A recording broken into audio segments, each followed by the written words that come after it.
ہوتا ہے۔ اللہ تعالیٰ انہیں خوشیاں نصیب فرمائے۔ شادی کسے کہتے ہیں؟ شادی کے مقاصد کیا ہیں؟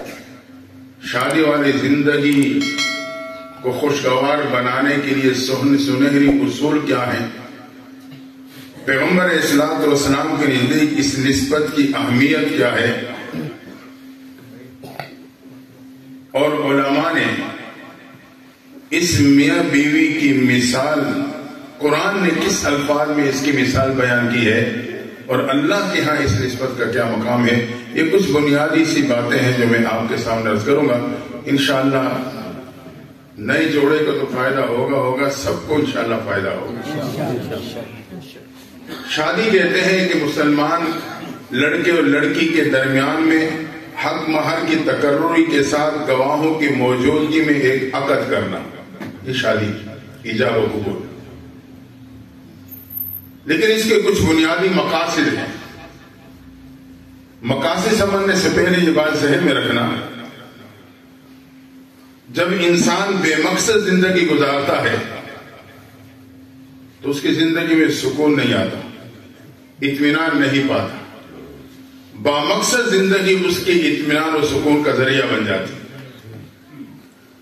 موسیٰ علیہ السلام ایک دن قوم نے پوچھ لیا کہ آپ سے بڑا بھی کوئی عالم ہے دنیا میں؟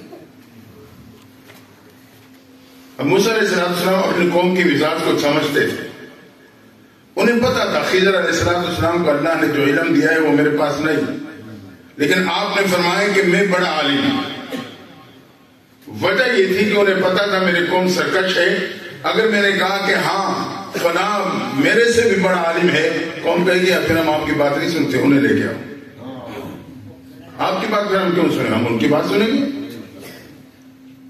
جب موسیٰ علیہ السلام نے یہ بات کی تو بہرحال اللہ کے نزدیک یہ بات زیادہ پسند نہ آئی، تو اللہ نے فرمایا میرے پیغمبر موسیٰ علیہ السلام، میرا ایک بندہ ہے خضر علیہ السلام، اس کو میں نے وہ علم دیا ہے جو آپ کے پاس نہیں، یا اللہ میں ان سے استفادہ کرنا چاہتا ہوں، کہاں ملیں گے؟ رب نے کہا آپ مچھلی تل لو، تھیلی میں ڈال لو اور چل پڑو دریا کے کنارے پہ، جہاں یہ مچھلی خود زندہ ہو کے دریا میں چلے جائے وہی مقام اس شخص کی ملاقات کا ہوگا۔ موسیٰ علیہ السلام خادم کو لے کے چلے، مچھلی تھیلی میں ڈالی، دریا کے کنارے پہ پہنچے، ایک پتھر پڑا ہوا تھا، وہیں کچھ آرام کے لیے لیٹ گئے۔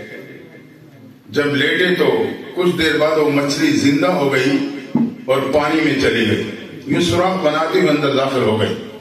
خادم نے دیکھ لیا، کہا موسیٰ علیہ السلام اٹھیں گے تو میں بتاؤں گا۔ اللہ کو کچھ اور منظور تھا، اللہ نے اس کے ذہن سے وہ بھلا دیا، نسیان غالب آ گیا۔ موسیٰ علیہ السلام اٹھے تو وہ بتانا بھول گئے۔ موسیٰ علیہ السلام نے کہا چلو بھی سفر جاری کرو۔ اب آگے سفر کر رہے ہیں، آگے تھوڑا سفر کیا تو تھکاوٹ محسوس ہونے لگی۔ موسیٰ علیہ السلام نے کہا یار وہ مچھلی لے آؤ، ناشتہ کر لیتے ہیں، تھکاوٹ ہو رہی ہے، پھر آگے سفر کریں گے۔ اب اسے یاد آیا وہ مچھلی تو فلاں جگہ پہ زندہ ہو کے دریا میں چلی گئی تھی۔ موسیٰ علیہ السلام نے کہا اللہ کے بندے وہی تو مقام تھا اللہ کے اس بندے کی ملاقات کا، چلو واپس چلو۔ پھر واپس آئے، وہاں آئے تو ایک شخص چادر اوڑے ہوئے لیٹا ہوا تھا۔ آپ نے سلام کیا، انہوں نے کہا کہ موسیٰ بنی اسرائیل ہوں؟ آپ نے کہا موسیٰ بنی اسرائیل ہوں۔ میرے کہنے کا مقصد یہ کہ وہ ملاقات ہوئی۔ اب اتنا لمبا سفر طے کیا تھا، کوئی تھکاوٹ نہیں تھی، لیکن جہاں مچھلی زندہ ہو کے دریا میں گئی، جو اصل مقام تھا، جو مقصود تھا، وہاں سے جب آگے جانے لگے جو غیر مقصود تھا، تو تھوڑے سفر میں آپ کو تھکاوٹ محسوس ہونے لگ گئی، اس لیے کہ اگلا سفر غیر مقصود تھا۔ تو اس لیے اگر مجھے اور آپ کو زندگی کا مقصد معلوم ہوگا تو میں سکون کی زندگی پالوں گا، اگر بغیر مقصد کی زندگی گزاروں گا تو مسائل پریشانیوں کا شکار رہوں گا۔ آج کا بچہ باپ بن جاتا ہے، اسے شادی کا مقصد معلوم نہیں ہوتا۔ آج کی بچی ماں کے مقام کو پا لیتی ہے، لیکن اس شادی کے مقصد سے بے خبر ہوتی ہے کہ شادی کا مقصد کیا تھا۔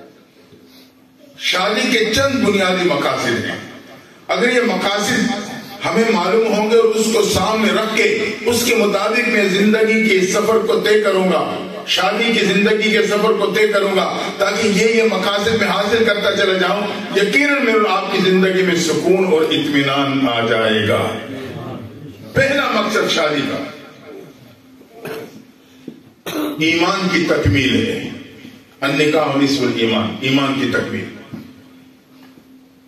ہر مسلمان کی چاہت ہے کامل ایمان کے ساتھ دنیا سے جاؤ۔ دوسرا مقصد شادی کا گناہوں سے حفاظت ہے. اللہ نے یہ نسبت شریعت نے قائم کی ہے اس لیے کہ مسلمان بچہ اور بچی گناہوں سے بآسانی بچ سکے. اور تیسرا مقصد محبت حاصل کرنا. یہ بات یاد رکھنا، محبت جانبین کا تقاضا کرتی ہے. تاڑی دو ہاتھوں سے بچتی ہے، ایک ہاتھ سے دوسرا ماتم ہو سکتا ہے. میں اگر محبت پانا چاہتا ہوں تو مجھے محبت دینی بھی پڑے گی. یہ کام اب روک دیں، اس کا پیریڈ گزر گیا. آپ میری بات سنیں، جزاک اللہ. اگر